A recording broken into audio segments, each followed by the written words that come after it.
ಅಣ್ಣ ತಂಗಿ ಚಂದ್ರ ಚಂದ್ರ ಯಾಕಪ್ಪ ಸಾಗರ್ ಸಂಕಟದ ಸಂತಾಪನೆಯಲ್ಲಿ ಚಿಕ್ಕವರನ್ನು ಕೂಗುತ್ತಿರಲ್ಲ ಯಾಕಪ್ಪ? ಇದು ಸಂಕಟದ ಕೂಗಲ್ಲ ಅಣ್ಣ, ನಮ್ಮೆಲ್ಲರ ಸಂತೋಷದ ಕೂಗು. ಸಾಗರ್ ಅಂತ ಕೂಗು ಇಲ್ಲ ನಿನ್ನ ಬಾಯಲ್ಲಿ. ಇದು ನನ್ನ ಸಂತೋಷ ಅಷ್ಟೇ ಅಲ್ಲವ, ನಮ್ಮೆಲ್ಲರ ಸಂತೋಷದ ವಿಷಯ. ಸಾಗರ್ ಈ ಅತ್ತ ನೋಡಿದ ಅತ್ತರು ಬೈ ಕತ್ತಲೆ ಮುಸುಕುತ್ತಂದ್ರೆ ನಮ್ಮ ಬಾಳಿನಲ್ಲಿ ಅಂತ ಸಂತೋಷ ವಿಷಯ ಏನಿದೆಯಪ್ಪ?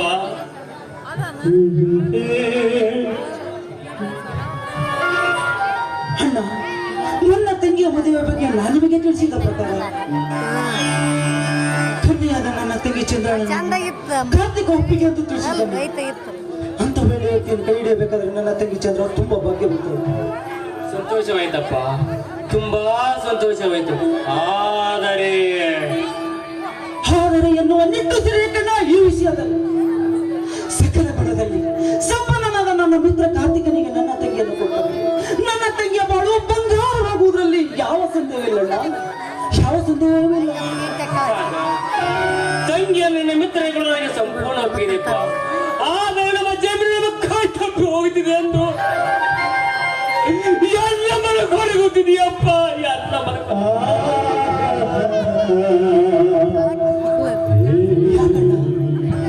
ತಂಗಿಯ ಮದುವೆಗೆ ನಮ್ಮ ಜಮೀನೇನಾದರೂ ಏನೇನ ತಮ್ಮನಿಗೆ ಗೊತ್ತಾಗಂತೆ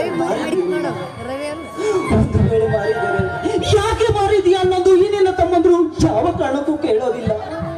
ಯಾಕಂದರೆ ಚಿಕ್ಕನಿಂದಲೇ ತಂದೆ ತಾಯಿಯನ್ನು ಕಳೆದುಕೊಂಡ ತಮ್ಮ ತಂಗಿಯರನ್ನು ನಿನ್ನ ಹೃದಯದಲ್ಲಿಟ್ಟು ಚುಂಬನ ಮಾಡಿದೆಯಂದಾಗ ನಿನ್ನ ಋಣ ತೀರಿಸಲು ನಾವು ಎಷ್ಟು ಜನ್ಮ ಎತ್ತಿ ಬಂದರೂ ಸಾಲಗಲ್ಲ, ಸಾಲಲ್ಲ. ಸಾಗರ್ ನಿಮಗೆಲ್ಲ ಹೇಳದೆ ಕೇಳದೆ ಆಸ್ತಿಯನ್ನು ಮಾಡಿ ಬೀದಿ ಪಾಲು ಮಾಡುವಷ್ಟು ಮದಿ ನನ್ನಲ್ಲಪ್ಪ ಈ ನಿನ್ನ ವಸಂತ.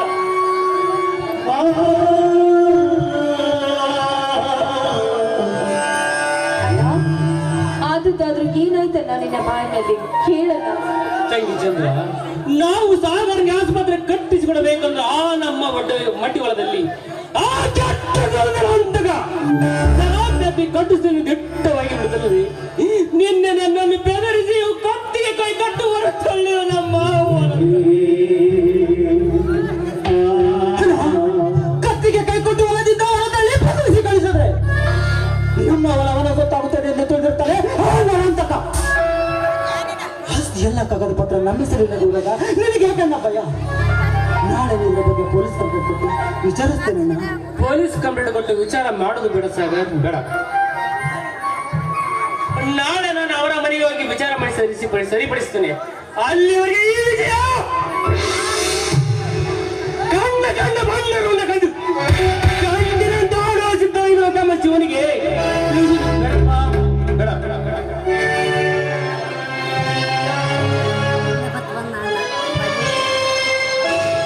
ಅಣ್ಣ, ತಂಗಿ ಚಂದ್ರ, ಭಾಸಿವ ಈಗ ಬಂದಿರಾ? ಈಗ ಬಂದೆ ಅಣ್ಣ. ಅದೇನು ಅಣ್ಣ ತಂಗಿಯರಿಬ್ಬರು ಈ ಪ್ರಪಂಚ ಕೆಳಗಾದಂತೆ ಮಾತನಾಡ್ತಿದ್ದಾರಲ್ಲ, ಏನು? ಏನಿಲ್ಲ, ಸುಮ್ಮನೆ ಹಾಗೆ ಮಾತಾಡ್ತಾ ನಿಂತಿದ್ವಿ ಅಷ್ಟೇ. ಇಲ್ಲ ತಂಗಿ, ನೀ ಏನೇ ಹೇಳಿದ್ರೆ ಈ ಜೀವ ನಂಬೋದಿಲ್ಲ.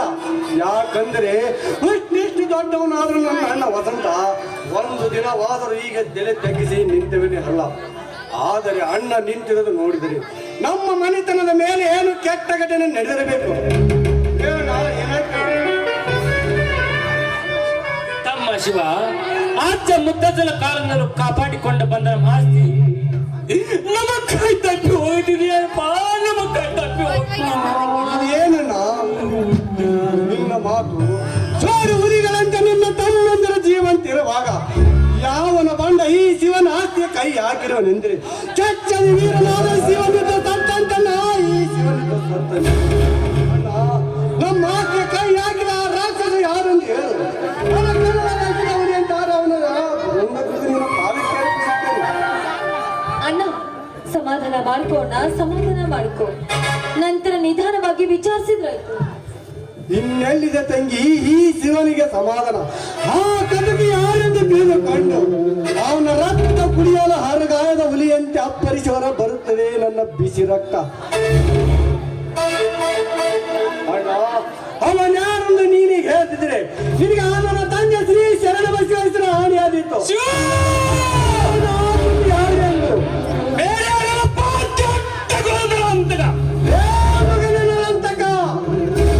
ಅಷ್ಟೇ ಅಲ್ಲಲ್ಲ, ಅವನು ಅಣ್ಣನನ್ನ ಹೊರದಲ್ಲಿ ಕಟ್ಟಿಗೆ ಹಾಕಿ ಕುತ್ತಿಗೆ ಕೈ ಕೊಟ್ಟು ಹೊರ ಹಾಕಿದ್ದ ನನ್ನ ಪಾಪಿ ನರಹಂತಕ. ಅಣ್ಣಂದಿರಲ್ಲ ಈ ವಸಂತ ಸಾಗರ್ ನಿಂದೆ ನಿಮ್ಮದ ಸತ್ತಿರುವ ಈ ಶಿವನಿರುವನೆಂದು ನೀನು ಲೆಕ್ಕಸದಿ. ನನ್ನ ಅಣ್ಣನ ಹೊಲದಿಂದ ಕಟ್ಟಿಗೆ ಕೈ ಕಟ್ಟು ಹೊರ ತಳ್ಳಿದ್ಯಾ ಹೇಳಿ ಅಣ್ಣ. ಈಗಲೇ ಹೋಗಿ ಆ ನರಂತಕನ ದೇಹ ಹಿಪ್ಪಾಗ ಮಾಡಿ ಅವನ ರುಂಡ ತಂದು ನಿನ್ನ ಪಾದಕ್ಕೆ ಅರ್ಪಿಸದಿದ್ದರೆ ನನ್ನ ಹೆಸರು ಸಿಡಿದದ್ದ ಶಿವನೆಲ್ಲ ಒಂದು ತಿಳಿ. ನಿಲ್ಲು ಶಿವು, ನಿಲ್ಲು. ಅದೆಲ್ಲವನ್ನು ನಾನು ವಿಚಾರ ಮಾಡಿ ಸರಿಪಡಿಸುತ್ತೇನೆ. ಅಲ್ಲಿವರೆಗೆ ನೀ ಸ್ವಲ್ಪ ಶಾಂತಿ ತೆಗೆದುಕೋ. ಹೇಗೆ ಶಾಂತಿ ತೆಗೆದುಕೊಳ್ಳ, ಹೇಗೆ ಶಾಂತಿ ತೆಗೆದುಕೊಳ್ಳಲಿ? ಈ ಸಮಾಜಕ್ಕೆ ಕೇಳ ಬಗ್ಗೆ ಕೆಟ್ಟ ಶ್ರೀಮಂತರ ರಕ್ತ ಕುಡಿಯಲು 18 ಎಮ್ಮೆ ಹಾಲು ಕುಡಿಸಿ ಗಂಡು ಹುಲಿಗಳ ಮಾರಕ್ಕೆಂತ ಬೆಳೆಸಿದ ಈ ಗಂಡು ಹೇಯ ಆ ನರಂತಕರದ ಸ್ವಾರ್ಥ ಶ್ರೀಮಂತರ ಎಲೆ ಸಿಳ್ಳಲು ಹಾಕುತ್ತಿದೆ. ಅಂತ ದುಷ್ಟ ಜೀವ ರಕ್ತ ಈ ಭೂಮಿಯ ಮೇಲೆ ಹರಿಸುವವರೆಗೆ ಈ ನನ್ನ ಪೌರುಷಿಗೆ ನೆಮ್ಮದಿ ಇಲ್ಲ. ಬಿಟ್ಟು ಬಿಡೋಣ ಈ ನಿನ್ನ ತಮ್ಮ ಶಿವನನ್ನು. ಶಿವು, ಇದೇ ನಿನ್ನ ಕೊನೆ ನಿರ್ಧಾರವಾದರೆ ಇಂದಿನ ಈ ಪಾಲಿಗೆ ಅಣ್ಣ ತಂಗಿಯರು ಅಂತ ಕೆಟ್ಟ ಮಾತನಾಡಿ ಕಟ್ಟಿಯಾಗಿ ಹೇಡಿಯಾಗಿ ಮಾಡಬೇಡಣ ಈ ನಿನ್ನ ತಮ್ಮ ಶಿವನನ್ನು. ಆ ನರಂತಕ ಆಡಿದ ಒಂದೊಂದು ಯಶಕೃತಿ ನೆನೆಸಿಕೊಂಡರೆ ಅವನ ತಳ್ಳಿ ಅಡಿಗೆ ತುಂಬಿದರೂ ನನ್ನ ಸಿಟ್ಟು ತೀರುವುದಿಲ್ಲ. ಗಂಡು ಗರಡನ ಗಂಡ ನೆನೆಸಿಕೊಂಡ ಈ ಶಿವನ ಆತಿಗೆ ಕೈ ಹಾಕಲು ಎಷ್ಟು ಗಂಡಿಗೆ ಇರಬೇಕು ಆ ಕಬ್ಬಿದ ಪುಣ್ಯ. ಅಪ್ಪಣೆ ಕೊಟ್ಟು ಬಿಡೋಣ ಹಲಗಳಿಗೆ ಆ ನರಂತಕನ ದೇಹ ಹಿಪ್ಪಾಗ ಮಾಡಿ ಬಡವನ ಕೋಪ ದವಡೆಗೆ ಮೂಲ. ಬಡವರಾದ ನಮಗೆ ಕೋಪ ಸರಿಯಲ್ಲ. ಶಾಂತಿಯಿಂದ ಕಾರ್ಯ ಸಾಧಿಸೋಣ. ಶಾಂತಿ ಶಾಂತಿ ಎಂದು ಕೈ ಕಟ್ಟುಕೊಂಡು ಕೊಡುತ್ತಾರೆ. ನಮ್ಮಂತ ಬಡವರನ್ನು ಮೆಟ್ಟಿಸಿರುತ್ತಾನ ದರ್ಪದ ಕುನ್ನಿಗಳಾದ ಶ್ರೀಮಂತರು. ಶಾಂತಿ ಶಾಂತಿ ಎಂದು ನಮ್ಮ ದೇಶಕ್ಕೆ ಸ್ವಾತಂತ್ರ್ಯ ಕೊಡಲೇ ಅನ್ನ ತಂದೆ ಮಹಾತ್ಮ ಗಾಂಧೀಜಿಯವರು. ಅಲ್ಲ, ಅಂತ ಮಾತನ್ನು ಕೊನೆಗೆ ಗುಂಡಿಟ್ಟುಕೊಳ್ಳುವ ನಮ್ಮಂತಗಿನ ಕೆಟ್ಟಗಳು ಅಂದಾಗ ಇನ್ನೆಲ್ಲಿದೆಯಣ್ಣ? 1946ನೇ ಈ ಶತಮಾನದ ಕಲಿಯುಗದಲ್ಲಿ ಶಾಂತಿಗೆ ಬೆಲೆ. ಅಣ್ಣ, ಹಿರಿಯಣ್ಣ ಹೇಳುವ ಮಾತನ್ನ ಸ್ವಲ್ಪ ಕೇಳಣ್ಣ. ಆ ನರಹಂತಗಳನ್ನ ಹಿರಿಯಣ್ಣ ನೋಡ್ಕೊಳ್ತಾರೆ. ಇವನ ಮಾತಿಗೆ ಏನಾದ್ರೂ ಮೆಕ್ಕಿ ನಡೆದಿದ್ದೆ ಆದ್ರೆ ನೀನೇ ನೋಡ್ಕೊಳ್ತೀಯಂತೆ. ಅಣ್ಣ, ಈ ಮಾತನ್ನ ಮೆಕ್ಕಿ ನಡೆದು ನೀನು ಒಂದು ಹೆಜ್ಜೆ ಮುಂದಿಟ್ಟಿದ್ದೆ ಆದ್ರೆ ಈ ನಿನ್ನ ತಂಗಿ ಮೇಲೆ ಹಾನಿ ಆಗಿದೆ. ಆಯ್ತು ತಂಗಿ, ನಮ್ಮಣ್ಣ ಹೇಳುವ ಮಾತಿಗೆ ನರಂತಕ ಬೆಲೆ ಕೊಟ್ಟರೆ ಸರಿ. ಇಲ್ಲದಿದ್ದರೆ ಅವನನ್ನು ದೇಹ ಪೀಸ್ ಮಾಡಿ ಅವನ ಕರುವನ್ನು ಕೆತ್ತಿ ನನ್ನ ಕೊರಳಿಗೆ ಹಾರವಿಗೆ ಹಾಕದಿದ್ದರೆ ನನ್ನ ಹೆಸರು ಸಿಡಿದದ್ದ ಶಿವನಲ್ಲ, ಇದು ನನ್ನ ವೀರ ಪೌರುಷಿನ ಮೇಲೆ ಆಣೆ.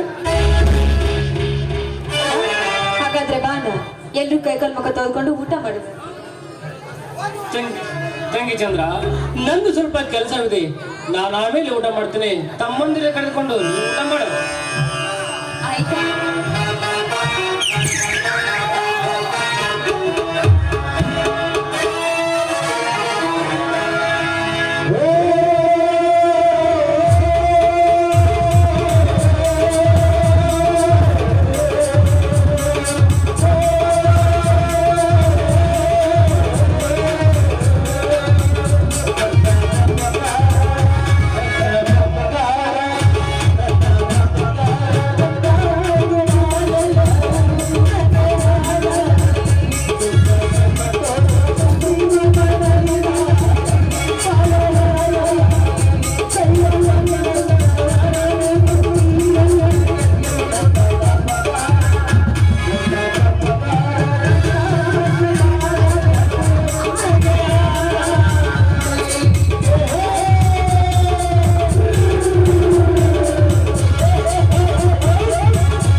ಪ್ರತಿದಿನವೂ